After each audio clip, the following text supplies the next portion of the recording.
Real time cinema ఇది class లేదు, mass లేదు. ఇది చెప్పాలంటే మన రియల్ లైఫ్ స్టోరీ, ఒక కామన్ స్టోరీ, ప్రతి ఇంట్లో జరిగే స్టోరీ, ప్రతి ఇంట్లో కోపాలు, ఆవేశాలు ఇవన్నీ ఉంటాయి. సో దానివల్ల ఒక మనిషి ఏం పోగొట్టుకుంటాడు అనే స్టోరీ.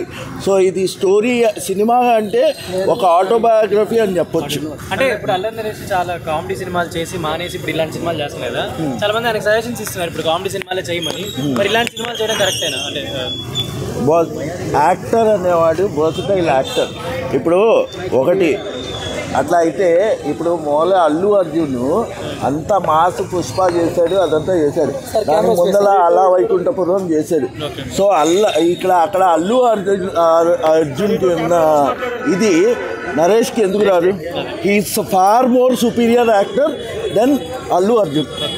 ఇక్కడ ఇండస్ట్రీలో ఎవరైనా ఉంటే he has been trained in direction and వాళ్ళ ఫాదర్ ఒక లెజెండరీ డైరెక్టర్. సో ఇది గ్రౌండ్ నుంచి వచ్చాడు.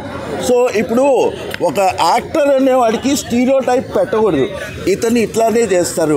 అట్లా అయితే ఇప్పుడు వెన్నెల కిషోర్ ఉన్నాడు, ఇప్పుడు అప్పటి వరకు కామెడీ చేశారు, ఇప్పుడు విలన్ రోల్స్ చేస్తున్నారు. So what is difference? So ఇప్పుడు అంటే ఇది స్క్రీన్ ప్లే ఎలా ఉందంటే బచ్చలమల్లి ఎలా ఉంది? నేను కావాలంటే రాసిస్తాను, ఇదే డైరెక్టర్ మళ్ళీ ఇంకో హిట్ కొడతాడు. That's it. సో ఇప్పుడు అల్లరి నరేష్ హిట్ వచ్చినట్టేనా? అంటే ఇప్పుడు హిట్ అంటే ఏముంది బాస్, ఈ టైంలో ఉన్నట్టు చెప్పాలంటే అక్కడ ఉన్న ప్రొడ్యూసర్స్ కౌన్సిల్స్ మెంబర్స్ అందరి వరకు చిన్న సినిమాలకి థియేటర్లు కరెక్ట్గా ఇచ్చే వరకు హిట్లు లేవు, ఏమీ లేదు.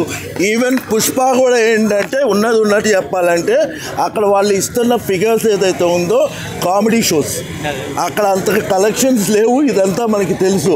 సో ఇప్పుడు మామూలుగా ఒక సినిమా హిట్, ఒక సినిమా ఫ్లాప్ అనే టైం పోయింది. ఇదంతా ఏంటంటే ఓటీటీ బ్యాండ్. సో ఓటీటీ ఉన్నన్ని రోజులు ఏంటంటే ప్రతి సినిమా హిట్టే. ఎందుకు చూసే వాళ్ళకి ఆడియన్స్కి టైం ఉన్నప్పుడల్లా చూస్తారు కాబట్టి అక్కడ పర్స్పెక్టివ్ ఏంటంటే ఆడియన్స్ అనేవాళ్ళు కరెక్ట్గా పల్స్ని పట్టుకున్నారు లేదా